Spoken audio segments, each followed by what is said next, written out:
Hi there, I'm Smirk, and I'm here to tell you why I don't recommend World's End Club as of December 5th, 2021. In short, I only got to play a little less than 4 hours of gameplay before I ran into a bug that stopped me from reasonably progressing. If you want to learn more, then listen on. You have nothing to be proud of. Your friends are going to die over there. Here on the Steam Redlight series, we take a look at controversially or lowly rated games to see if they're really as rough as the reviews say they are. Instead of trying to beat the queues for Final Fantasy XIV's Endwalker expansion that released this weekend, I figure I'd try and stick to the theme of stuff ending. So, here we are. World's End Club ended up under the Steam Redlight as I'd found it on December 2nd, and at that time, roughly 18 of its 26 reviews found it positive, leaving it with a 69% positive rating, which leaves it on the higher end of the mixed review scoring. This game was released on Steam on November 30th, but had been released originally first for the Apple Arcade on September 4th of 2020, then for the Nintendo Switch on May 28th, 2021. So, about 6 months after the Switch release, it found its way onto Steam, and it's priced regularly as a $30 game.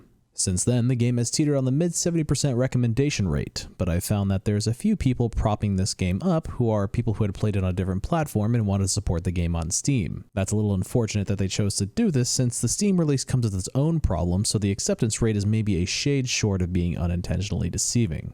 There are also reviews by people who didn't run into the same troubles that I did, but I feel like that just means they chose a specific path that avoided the problems that I encountered. This doesn't take away the validity from their review, but I'm just trying to be cognizant over why some people might wonder why I ran into this problem, but others did not.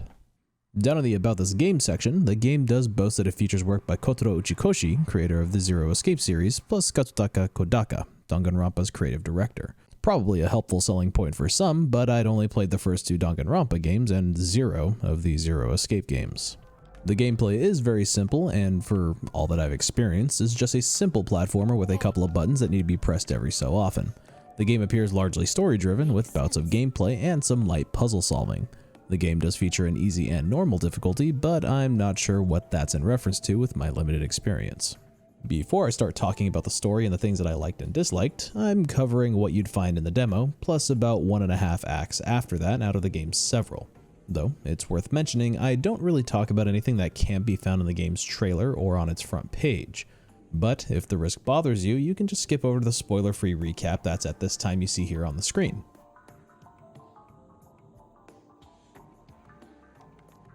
Alright, I think that's about enough time, so here we go. World's End Club follows the storyline of a group of kids in Japan with very pronounced personalities. This group of children are referred to as the Go-Getters Club, in which on their way to a destination on a bus, they find themselves in a terrible accident as something crashes down from the sky. But wait, before this happens, the game definitely does a thing where you seemingly play what I'd imagine to be the end of the game, just at the beginning. But at the end of that, the Go-Getters Club get completely decimated.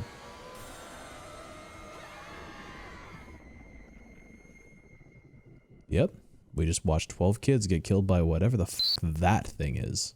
When everyone awakes, including Rachel, who appears to be the main player character that the game has developed some self-awareness of. And that one over there is Rachel. Like the player character in a video game, he basically has no personality. They find themselves being forced into participating in this Fate game, and we're introduced to Penelope, who's this clown-like thing. Anyway, the Fate game forces the kids to compete against each other, with the winner of this game being the one who completes their task. This task is written on the wristband of another random participant. The winner gets the choice of opening any keyed door in the facility, and the loser gets thrown into this sludge bot contraption and is presumed to be killed.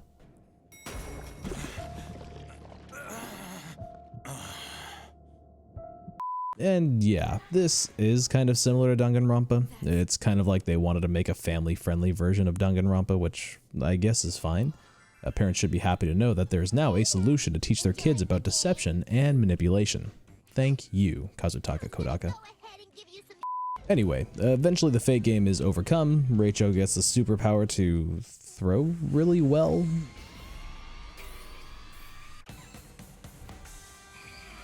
And then the kids are kicked out into the seemingly post-apocalyptic world. There's no adults around, just big translucent dogs and the strangest marketing method for an upcoming The XX album I've seen so far. The Go-Getters Club decides they want to go to Tokyo, which is 1,200 kilometers or 745 miles away for the Americans in the crowd, and that's the entire premise of the story. Now, with all that out of the way, let's talk about the things that I thought were good. All the way to Tokyo? So the only thing I could really think of, given my limited experience, is that I really did enjoy the art in the game, except these strange pixelated comic panels. They just seem really oversaturated and seem like a very strange artistic choice to highlight a recalled memory. Anyway, the environments seem nice, the character appearances are all distinct, and overall has this endearing anime-esque feeling to it, though it does look like Chuko's developing some 5 o'clock shadow in some portraits. Unfortunately, that's about everything I really liked, so let's talk about what I felt was a little less than likable.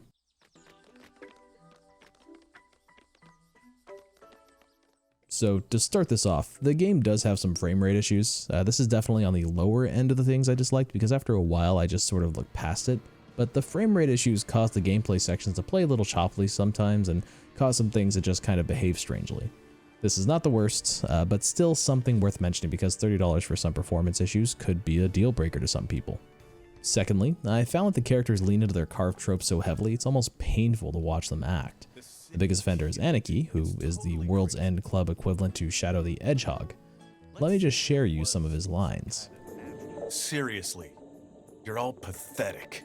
I was planning to do a sneak attack while Kansai kept everyone distracted. But I take my own path. It just so happens it's the same way you're all going. People just got erased. Why couldn't they have erased me too? You said you were going your own way! I was, but I changed my mind. But everyone's guilty in their own way. I'm sure these tropes would be loosened up a bit as the game goes on, since the game gives you opportunities to talk and learn about the characters during the camp sessions, but since I could only experience a few hours of the game, I'm left with the unfortunate trope-heavy molds each of the kids are placed in. There's a chance that it's even satirical, since the game seems to be so self-aware, but I feel like that confirmation is locked behind the part of the game that I can't play. Lastly, the biggest offender, and the reason why I can't evaluate this game wholly is because there's this game-breaking bug that stopped me from progressing. Early on in the game, the no-goers gang decides to split up because some of them want to go to Oita, and some of them want to go to Fukuoka. If you choose to go to Fukuoka like I did, you'll have a chance to play as Chuko, who fills the I'm not a baby tsundere trope. Or tsundere. Some people say tsundere. I think it's tsundere. Just as Reicho got the ability to throw stuff earlier, Chuko gains the ability to breathe fire when eating spicy foods. So when you run into this pile of snow or ice, Chuko should be able to melt it, but for whatever reason, in my game, she can't. I looked up a walkthrough, checked out a couple of Let's Plays, and it doesn't seem like anybody does anything special to get it to melt. Mind you, all these Let's Plays were the Switch version. I looked at the community forums, and it actually looks like this has come up for a couple of players. This is super unfortunate considering the developers had just released an update on November 30th that fixed a different game-breaking bug.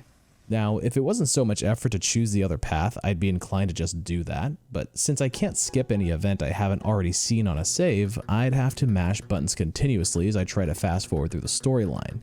I did try to mess with some things like restarting the game or changing the difficulty to just get it to work, but that didn't help me out at all. The game does let you go back and replay some sections, but while it offers this on the map, you actually can't replay some of the gameplay sections or choose the other path until later in the game. Now, there is an option to try and start partway through the game, in which PLP gives you a quiz on some of the story elements you may have witnessed. If you don't get all of them right, and you insist to start midway into the story, you start after the Fate game ends, which is still about an hour and some change of gameplay and unskippable story to try and get to where I was. That's a pretty big investment for me to try and make to correct a pretty glaring flaw in the game, so I couldn't convince myself to do it, and here we are. That's about all the ungood I've found, so let's move over to the recap.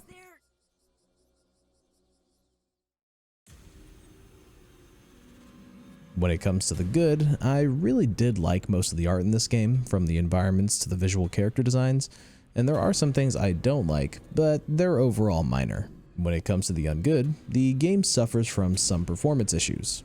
These are followed up by some heavily carved out character tropes that didn't get resolved for me with my limited playtime. And finally, a specific route leads to a game-breaking bug without an over-encumbering solution to try and go back and take the other path. So it's unfortunate to say that I can't recommend World's End Club right now.